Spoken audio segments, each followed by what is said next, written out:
Policies for Biodiversity Conservation in India. It's still good morning, everyone. So I will be talking about the fiscal policies and not specifically the taxes or subsidies that affect the biodiversity. But before I get into the India specific issues, I will be dealing with the conceptual issues, and then we'll get into the Indian issues. I think you might have seen this report, the economics of biodiversity, the Dasgupta review. And why I start with this, because yesterday we had a lot of discussion on the issues whether GDP is a good measurement or not. And this report provides, of course, a lot of emphasis it gives to the biodiversity, what biodiversity does for the humanity, and why we should protect biodiversity, and how we should do that. It's a huge report, I think more than 1,000 pages, but I think it is worth reading. So, although Dasgupta is an economist, he doesn't give too much emphasis on economic tools such as taxation and subsidy, and so he gives a natural scientist approach as well as economist combined together. And so he says that our economies and well-being depend quite a lot on the nature, and we are part of the nature, and we are not separate from it. But in economics, what we do is economics is a subset, and of course, when we talk about sustainable development, we look at economy, society, and the environment. And here we go beyond that. We look at the biosphere and biodiversity and everything. So nature is more than an economic good. Why it is said? Because in the traditional economics, we always think that nature provides the natural resources, which comes as inputs for the production, and nature also provides you a sink service because it also absorbs all the waste that we generate. So it provides both services. When we draw inputs, we don't pay any price to the nature, although we pay price to the extractor of the resource. But usually the full cost pricing never happens. And when we emit carbon dioxide or when we emit polluted water, we don't pay anything to the atmosphere. So nature provides all the services for free. For a long time we assume this. That's how this problem comes to economics as externality. And so nature is more than an economic good, that's what Dasgupta says. And it has many values, like yesterday speaker was presenting that it has use values as well as non-use values. So the existence value also is recognized by many people, and although we may not get a number for everything, but we try to actually devise a method for capturing the use values, but for non-use values we still don't have a proper methodology. And biodiversity enables nature to be more productive, resilient, and adaptable. So that's why we are talking so much about biodiversity, and we have already heard about so much like how countries are taking different measures to do a lot of things. And so if we look at the extinction rates, the biodiversity extinction rates are just to be 100 to 1,000 times higher than their background rate over the past tens of millions of years, and are continuing to rise. And if we look at the diversity, we ourselves together with the livestock that we rear for food constitute 96% of the mass of all mammals on the planet. Only 4% is everything else. And we saw something yesterday, from elephants to badgers, from moose to monkeys. And 70% of the birds alive at this moment are poultry, mostly chickens for us to eat. And if you continue this damage, whole ecosystem will collapse. And so also our economy. That's what Dasgupta concludes. And why this problem happens? Because the nature, the characteristic of the nature is silent, it is invisible, and it is mobile. And when you face this problem, the market tools can't really operate. Okay? Because market needs that it should be divisible, packageable, so that it can be transported. Okay? And but here actually you see that nature is silent, invisible, and mobile, and so market fails actually, and nature society is definitely not reflected in the market price. So we cannot rely too much on the economic tools, because we have been discussing from yesterday that taxation and subsidies, how do we use these tools for the conservation of the biodiversity.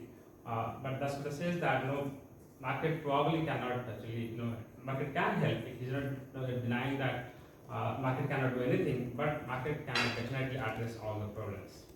So he tells again to emphasize that we should go beyond the GDP indicator, and he talks about the estimation of the comprehensive wealth accounting. That includes the physical capital that we have, and that should take into consideration the depreciation of the physical capital, the natural capital, the depreciation of the natural capital, the biodiversity, the ecosystem services, and everything should be taken into consideration. So we should have a comprehensive wealth accounting. And for the conservation of the biodiversity, we have to transform our institutions and the systems that we are living in. And in particular, he gives emphasis on the finance, including the private finance, and a lot of emphasis he has given on education system. Okay? And probably when I was discussing about Africa, I was also telling about education. Dasgupta also gives a lot of emphasis on the education. And of course, it talks about supranational institutional arrangements, which will happen because people will always give emphasis on the sovereign nations and all that. But at least Dasgupta provides the idea that there should be supranational institutional arrangement and engagement by communities and civil societies throughout the world. And it advocates institutions that encourage information and directives to flow in every direction. And this is when we talk about the suggestions that what should we do, because degradation has already happened, and how can we restore or how can we conserve them. I said choices are hard, and we have to do a lot more than taxes and a set of regulations. In fact, if you are aware of the Stern review report, Nicholas Stern, that report was on economics and climate change.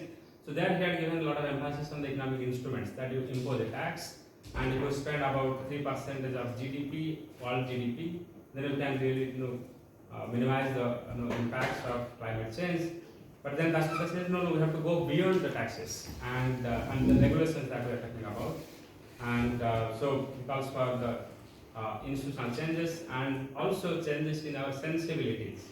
Okay, so that is the emphasis that I am giving, that we have to change in our sensibilities in understanding the instruments that we are using or selecting and the way we enforce. And recently also we are talking about the use of behavioral economics in the policy field. So how do we bring everything together to do actually good things, starting from institutional changes to changing our perspective. And so those changes can be realized only when our sensibilities towards nature are acquired from the earliest stages of our life. And he says that it is through education we have to sensitize our children that nature is limited and our biodiversity, we cannot destroy this, our life depends on the biodiversity. And so that is the context actually that I draw from the Dasgupta review report. Then I come to the issue that I was raising yesterday, that the conceptual issues that we are still grappling with when we talk about the taxes and subsidies. So what is the primary objective of a tax, primary or secondary objective, or whether it is tax or subsidy, what is the primary objective, what is the secondary objective? And these objectives are sometimes, probably many times actually competing. Okay? And which one will get the priority, the primary one or the secondary one? For example, when we give subsidy, the subsidies are given for food security, for redistribution, and at the same time it may be for environmental purposes, for environmental protection or environmental damages, depending on the subsidy that we are providing. Just one example for protection in India, we say distribute say free saplings so that people plant trees in their locality. So that is a subsidizing program. So natural generation of trees happen. Okay? But if you give subsidy for chemical pesticides, then it is going to damage.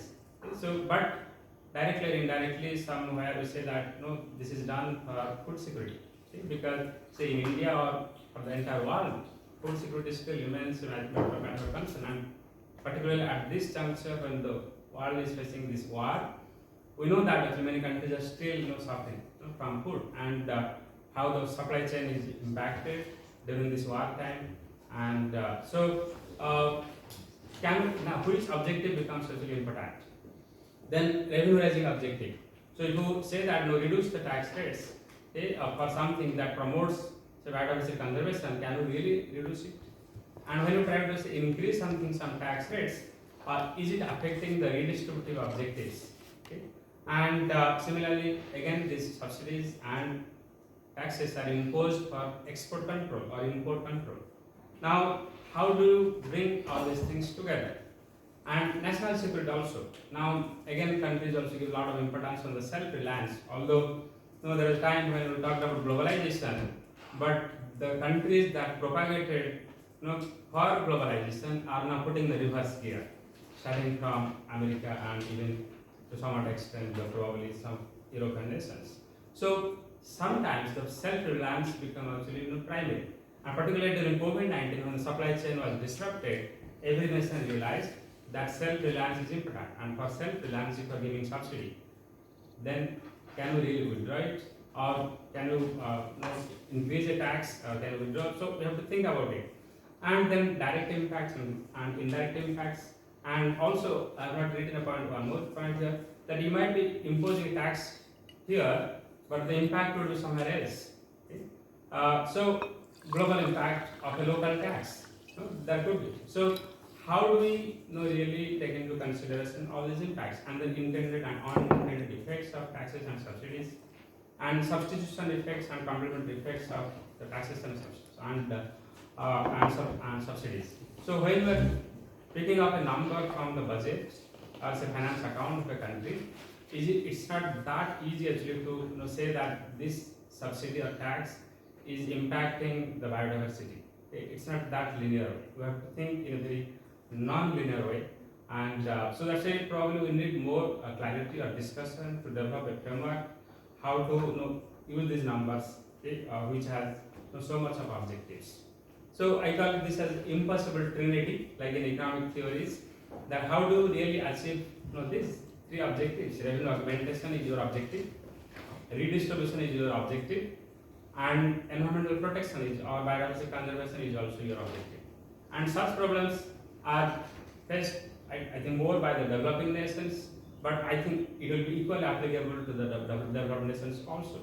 So that's why I call it the impossible trinity. So we have to think about it when we go for the analysis. Now again, can we simply think about the economic instruments such as taxation and subsidies, or we should think about the policy instruments, which might not be directly imposing a tax, but just a policy, such as information, education, and communication. And I draw it from again that's what the report, that going beyond tax or subsidy, to try to educate the children from very childhood, who become sensible to the nature, you probably don't need a tax or a subsidy. And see the model of Europe, like yesterday we saw the data that earlier we propagated that meat consumption is very much essential for getting enough protein for our human body, right? But now we are saying that see, even the meat consumption in Europe has, or particularly in Germany, has declined.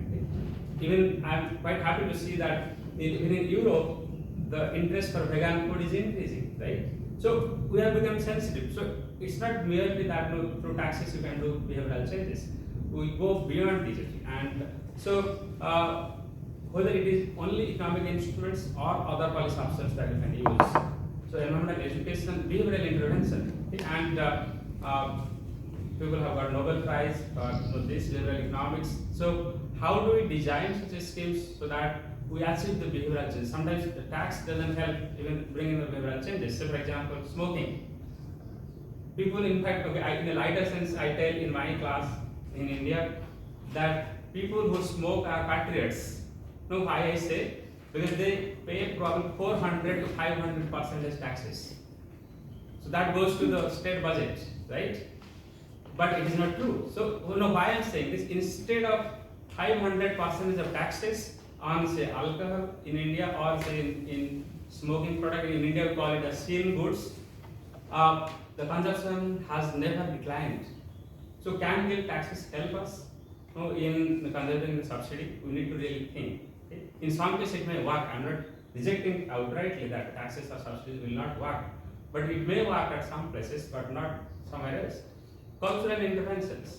In fact, when my friends from Africa were presenting, I was thinking about the cultural thing. In fact, in India there are a lot of cases or instances where the local communities have very well conserved the biodiversity using their faith, and state administration fails in many other places to do the same thing.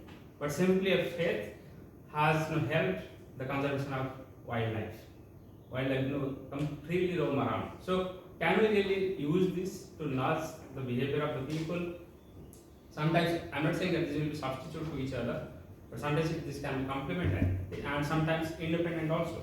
Even at in fact, I teach environmental economics, and this Coase theorem and Pigouvian taxes and then property right, all these things, command and control. I taught everything, and then I once took my students to a field where actually I was trying to check whether the local communities will accept some compensation for the municipal waste to be dumped near their village. I will bluntly ask this question to the villagers: will you ask a compensation if the municipality gives you a compensation for dumping the waste of entire municipality in your village? They said they outrightly rejected the compensation. They said you will give us disease and you want to give us money. So the economic tools sometimes may not be actually acceptable in certain conditions. So we have to think about it, and definitely again not in a very linear way. We have to think in a non-linear way. So that is actually the larger context of the presentation, and then I get into the India specific issues, that what we do in India and what are the regulations at place and what are the economic tools that we use, whether it is a national or state level.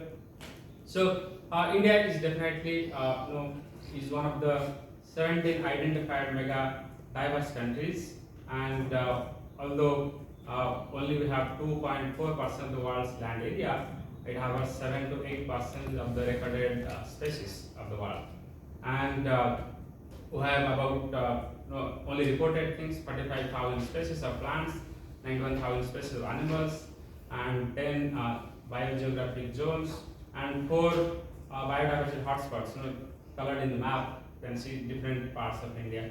Okay, so Himalayan and Western Ghats, Northeast, and Andaman Nicobar Island. So I directly come to the official position, because we are also a party to this convention on biodiversity.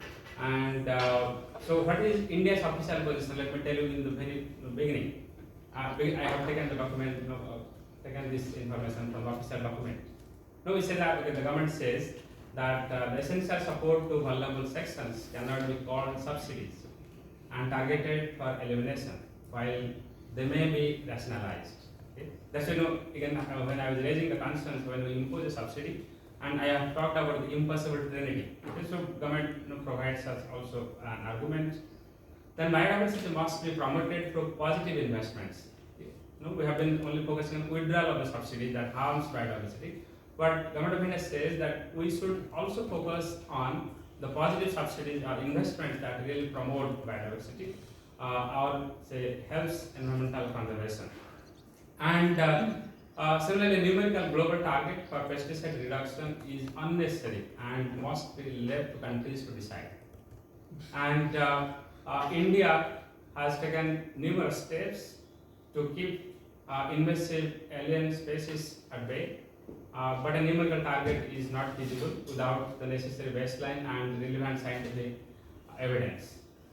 Global biodiversity framework must be framed in the light of science and equity, and the sovereign right of the nations over their resources as provided for in the Convention on Biodiversity.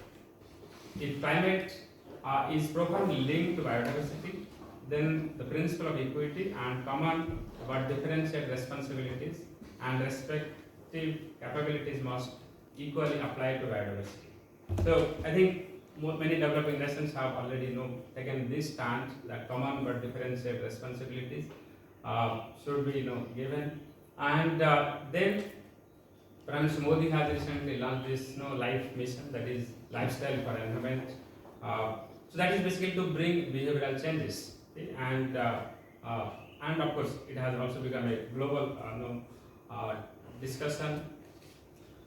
So after India became a party to the convention, India has immediately brought the institutional framework, and first it immediately enacted the Biological Diversity Act 2002, and then it notified the biological diversity rules in 2004 for the protection and maintenance of the biodiversity. And we have also created a 3-tier institutional structure.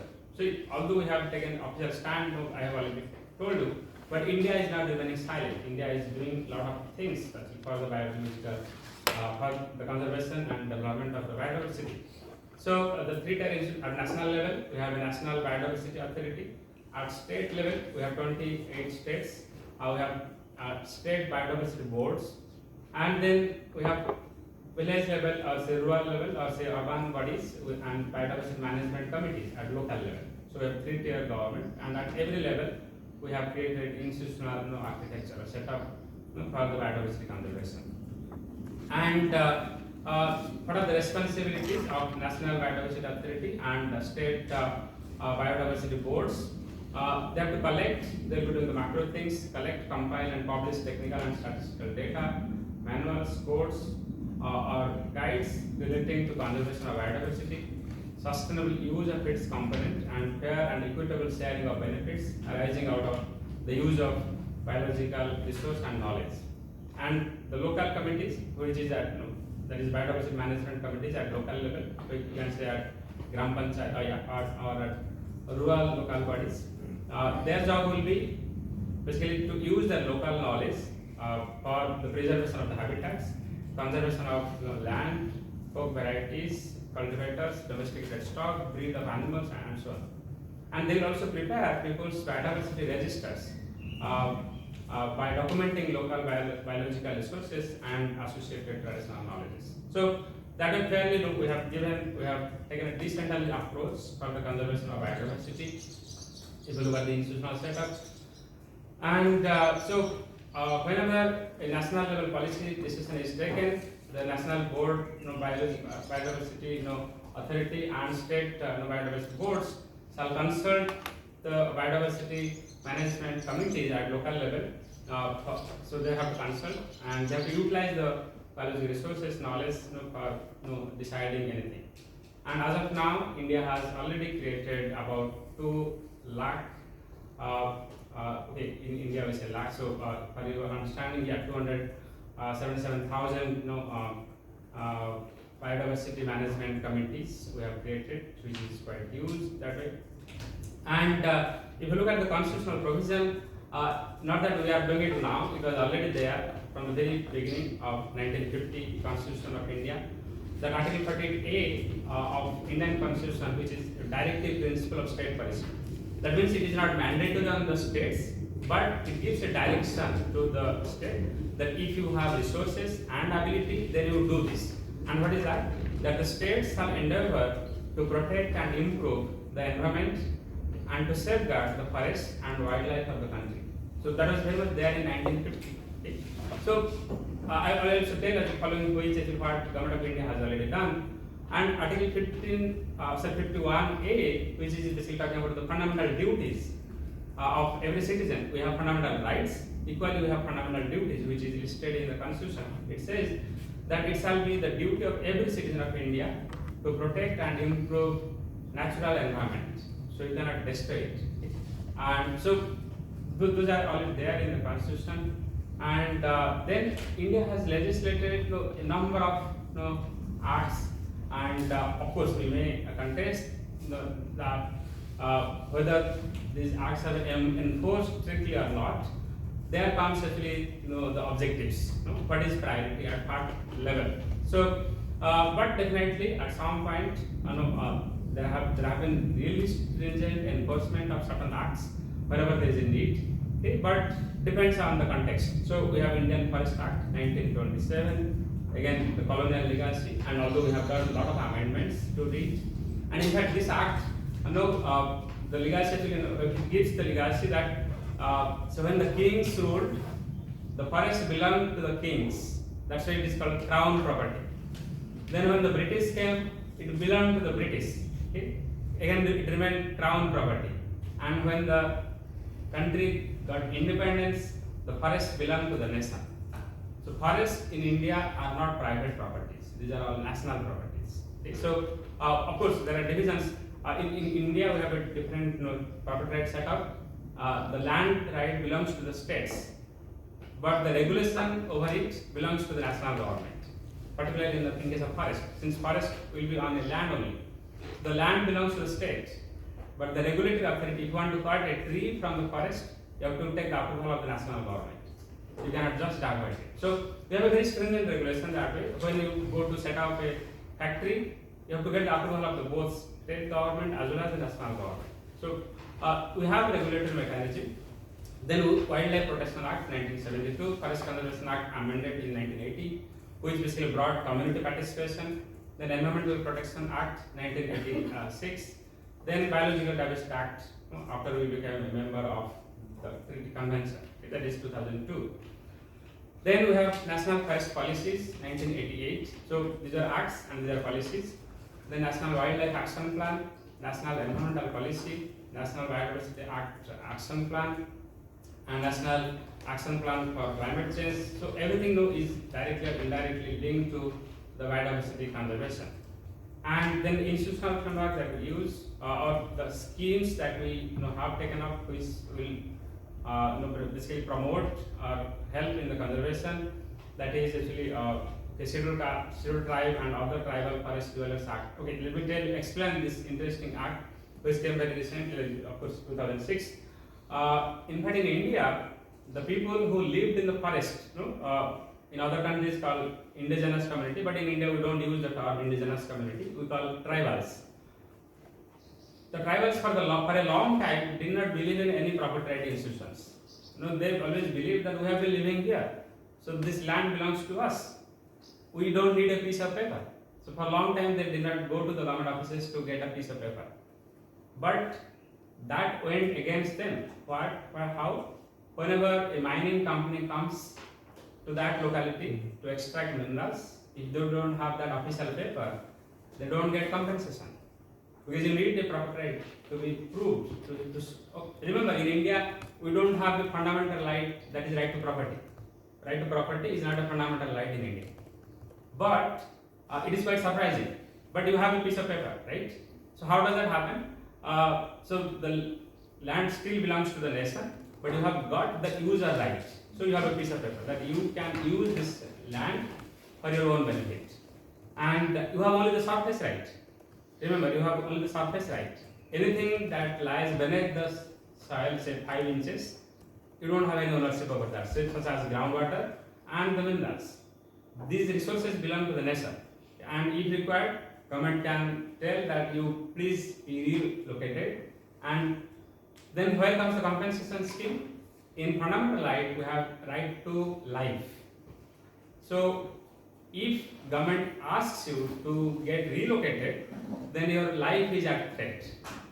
So you will be given enough compensation so that your livelihood or life is not impacted. So that's how our institutional setup is. Okay? And so government of India realized this, that these tribal people have never claimed their rights over the land, and for which they have been negatively impacted. So from 2006, now the government officers are going to their new place and telling that you apply for this and get the land right. Okay? So how does it help? In fact, again, if you remember Eleanor Ostrom, the Nobel laureate, the only lady who has, of course, the second lady now got Nobel Prize, but the first lady, who is not an economist, political scientist, got Nobel Prize in Economics, Eleanor Ostrom. She has very well documented about this community ownership and how that has helped the conservation of the natural resource. And tribal people in India are probably the best conservators. They have taken very important role in the conservation of the forest. They have never degraded the forest. They have been living in the forest, but they never degrade the forest. So government realized this. Since the forest belonged to the nation, there was a lack of trust between the state and the people. That if you give the ownership to the people, they may degrade the forest. It took more than 70 years for government of India to recognize. Of course, the amendment was changed in 1980, where the community role was already recognized. But to give the proper right, whoever is living within the forest also, that was done only 2006. Okay? So that's a big recognition that the forest dwellers are not the destroyer of the forest. They are rather the conservator of the forest. Okay? And that's why we have given this recognition. And in some places, community have come together, community people have come together with the government to protect the forest. And we have taken Green India Mission, then we have launched it. I think this is probably world's largest employment guarantee scheme, that is Mahatma Gandhi National Rural Employment Guarantee Act. Every rural citizen of India is entitled to get at least 100 days of employment. You can demand this. You go to the Gram Panchayat office and tell that I need employment for 100 days. If you don't get job elsewhere, the nation has brought this act, okay, that government will provide you employment at the official wage rate, minimum 100 days in a year. And those money are used for the conservation of natural resources, say water bodies, forest, and in fact, to some extent, if you have private forest, like say you have a land and you have converted into forest, that is possible. And there also the public money can be used for your private benefit. You have a private pond, public money can be used for the development of a private pond. So that is the money that the Mahatma Gandhi National Rural Employment Guarantee Act basically contributes to the biodiversity conservation at local level. And on the involvement of people, in fact, people will decide. When you say employment, what kind of employment, the people will decide. What kind of employment we want to do? Whether we want to dig soil, we want to plant trees, we want to renovate a pond, or anything. So that can be, that fund can be utilized by a collective decision. Then for fish diversity, we have National Fishery Development Board, and so then we have sector-specific schemes like for agriculture, then for forestry, and for planning and development, for tourism, and for fishery. We have different schemes. So then I come to different sectors. So in fact, when I was preparing this PowerPoint, I was thinking like, how do we see the biodiversity? I was looking at macro level. One is forest and wilderness. So one would be that, okay, because a lot of biodiversity is available in the forest, and other would be the water bodies, be it ocean or say inland water. But I don't have much to say about the water thing. But I will be focusing on quite a lot on the forest, and I will be giving emphasis on the agricultural biodiversity. So two things I will be covering in my presentation. To start with the forest, okay, because this biodiversity, okay, the framework actually tells that we have to preserve at least 33% of the land under forest or for biodiversity conservation. And in India, we had similar kind of policy. So here again, I am telling that the state government, how we regulate the forest in India. We have state governments who have the ownership rights. The union government has the regulatory authority. We have appointed government officials. We have forest department, where now we have to really appear a very competitive examination, Indian Forest Service. Okay? You have to have biology background, particularly plant science, and you apply for that examination at national level, competitive examination. You become an officer to administer forest. And then at state level also we have similar kind of forest officials. They also appear for a very competitive examination at state level. So they are in charge of the forest management. And then we also have joint forest management, where the local communities and forest officials come together for the conservation of the forest. But I should tell you that sometimes there has been accusation that forest officials are also responsible for forest degradation in some cases. Okay, of course, you cannot generalize this. So that way, local people have contributed, and that's why joint forest management is at place. And we have set national goals for forest conservation. That in India, the goal is that 33% of land to be brought under forest cover. In fact, before we signed this convention, this objective was already there from 1980. That 33% of the land in India should be brought under forest cover. But if you look at the picture in different states, there are different scenarios. In some states, we have almost 90% of the land under forest. Like if you go to the northeast part of India, like this is northeast part of Germany, but if you go to the northeast part of India, you have huge amount of forest. Almost 80 to 90% of the land is under forest cover because those are hilly terrain and beautiful forest we have. So, but in some other states which are economically so-called advanced do not have any forest. Okay, so yeah, there are huge differences, and at present I think we have something of 24% of the land under forest cover. So we have again long way to go. But the good news is that the trend is basically increasing. It's not actually declining. So that means our policy measures are helping to increase the forest cover. And sometimes the states consider that forest cover is a barrier to the economic growth, which is a conventional part. Why this is so? So for example, the city where I live in has a huge forest just adjacent to the city, and that is a sanctuary, elephant sanctuary. Now suppose when the city is expanding, definitely the officials will always think that let us clear the forest and allow the city expansion. And nowadays we are calling smart city. Okay? So clear the forest and expand the city. Can we really allow this? So that's how officials who are not sensitive to the biodiversity or environment would say that let us expand this, and so that forest can be considered as a barrier to the economic growth. If you tell too much about forest conservation, they will think like this. Okay? And but the good news is that there is a judicial ban on the tree felling. Earlier, the forest department they used to cut trees and sell in the market. So timber felling is strictly prohibited. So nowadays, forest department official or forest department is considered as a expenditure department. It doesn't generate any revenue. So rather it is a liability on the state, because you have to only spend money for the officials and no return from the forest. So okay, so how why I am saying all these things? Now the state governments tell these issues to the national government that if you are not allowing us to divert the forest for development projects, then our economic growth will be really hampered.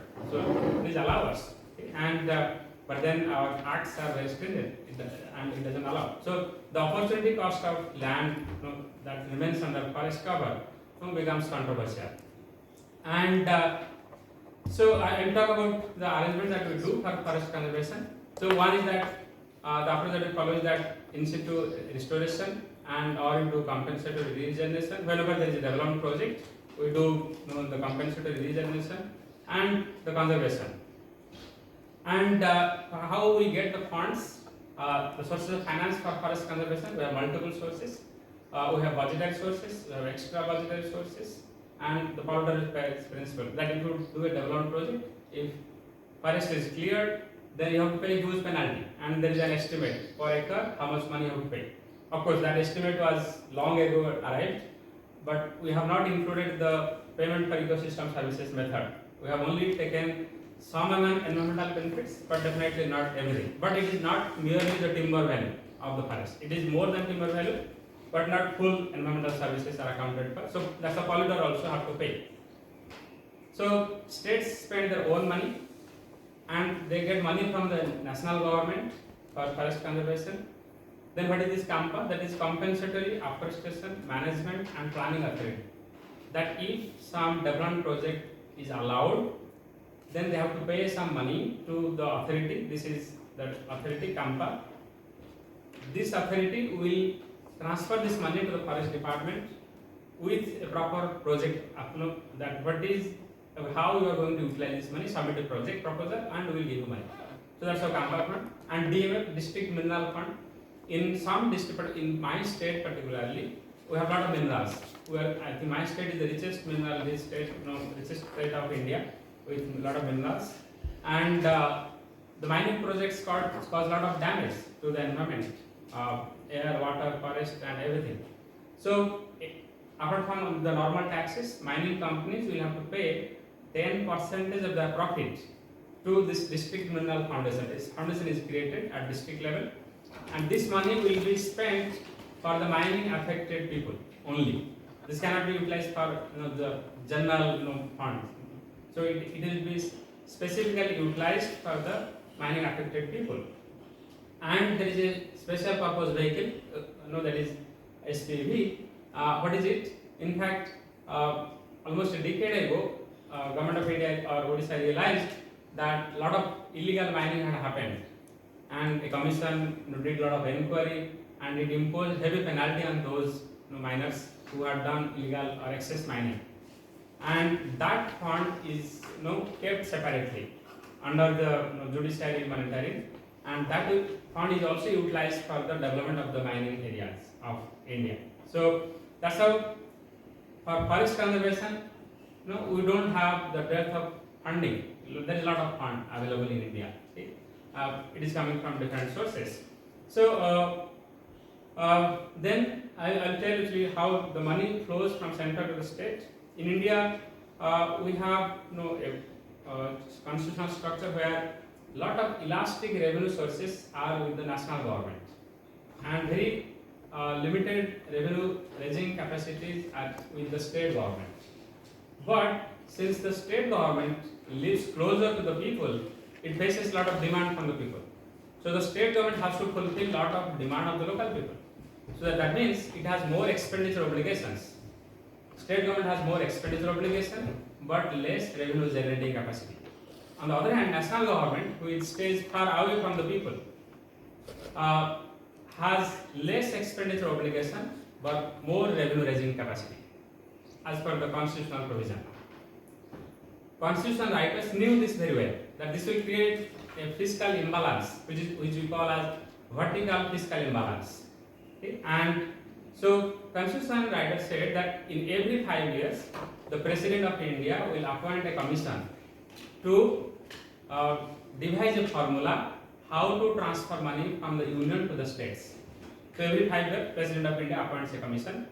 I got an opportunity to work in one of these commissions. I worked with the 14th Finance Commission, so I will talk about the formula that we use to transfer money. So that is a vertical fiscal imbalance, and to correct that, the national government has to transfer money to the states with a formula. And horizontal fiscal imbalance, that different states have different economic structures, so they will have different revenue raising capacity. So you cannot allow them to suffer from different level of public goods. So there is a provision that you have to correct this horizontal fiscal imbalance also. So we transfer the money. So that's how money is transferred from the national government to the state government through the recommendation of a finance commission. And this money comes as share in the taxes, which is unconditional. You can spend anywhere as you want, the state government. And grants in it comes with the condition that you have to spend only for this purpose, and state specific grants, those are also conditional. So money flows like this. So if you look at the pie chart, suppose 100 rupees is collected by the national government, then as per the 14th Finance Commission recommendation, it can keep 58% of that 100 rupees, and it has to transfer 42 rupees, 42 percentage of the revenue to the state governments, 20 states. The state government have their own revenue, and this will be transferred to the states. And national government also does a lot of schemes, so it has to take some money. And so 42% will be transferred to the state. And when you transfer to all 28 states, how do you transfer? There has to be formula again. And for that, we have the indicators: population of the state, demographic change, income, area of the state, and most importantly that I am interested here is the forest cover. So now forest cover is now becoming a key formula in our fiscal decision making. So when the money is given to the states, it's not that given that you just take it. it is, it is rewarding us that if a state is putting a lot of effort in increasing the forest cover, then we will be rewarded. That was the decision of the 14th Finance Commission. And in 15th Finance Commission, the percentage has increased to 10%. Okay? So that means the emphasis given on forest conservation and biodiversity is now even more than the past. Before 14th Finance Commission, we of course initiated this formula from 13th Finance Commission, but before that there was no such formula. No recognition was given for the forest conservation. Now the national government is rewarding the states. Okay? That means the officials or the chief minister of a state will be interested to conserve more forest. Instead of saying that no, I will do a development project and I will clear up the forest. No, there is a fiscal incentive. So it is very well mainstreamed in decision making, particularly in fiscal policy, that forest can become a major methodology for your financing. So that's how in India at national level there has been quite a recognition, and particularly when India became a signatory of all the conventions, starting from say Paris Agreement to biodiversity convention, everything. We have taken a lot of measures, and this is actually the reflection. And yes. So what are the implications when we do this mainstream of the policy?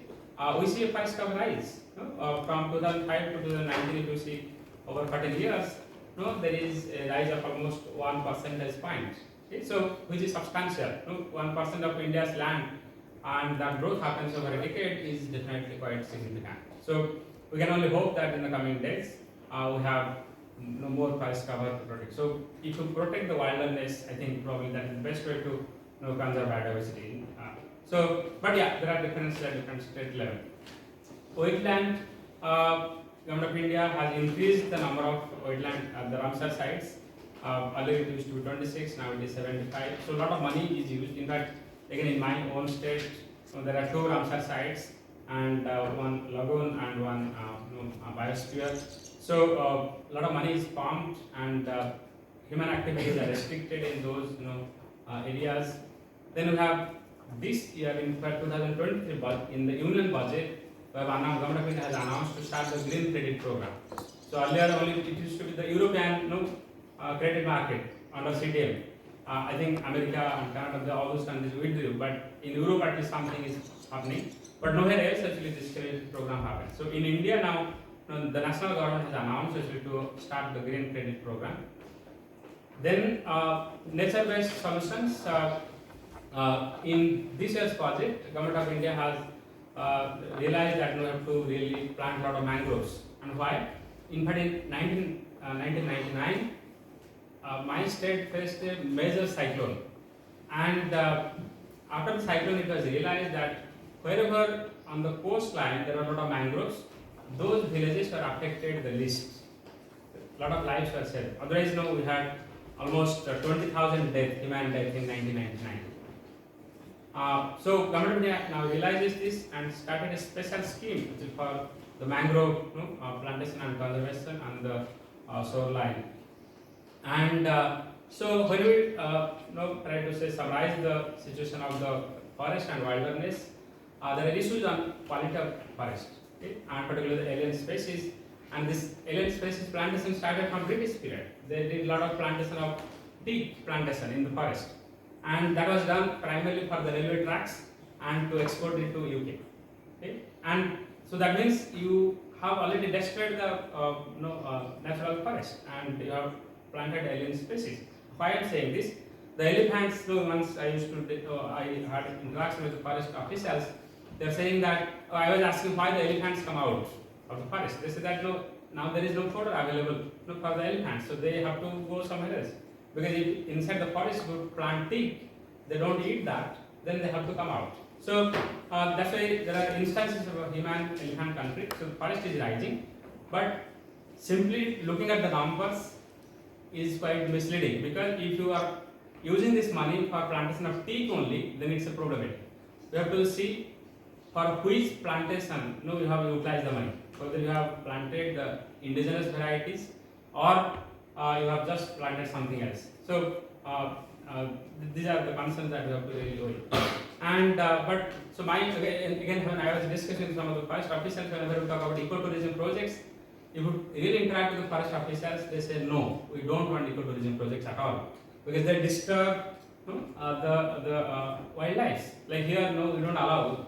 Yesterday, I was happy to hear that the site has been removed from the tourist site destinations. It's a good thing. That means if you want to really protect the nature, economics cannot help. We can say that we can follow win-win approach, ecotourism as well as conservation. This doesn't happen. So that is the approach of the forest department officer. But the tourist department officers will say no, we want ecotourism projects so that you get more revenue.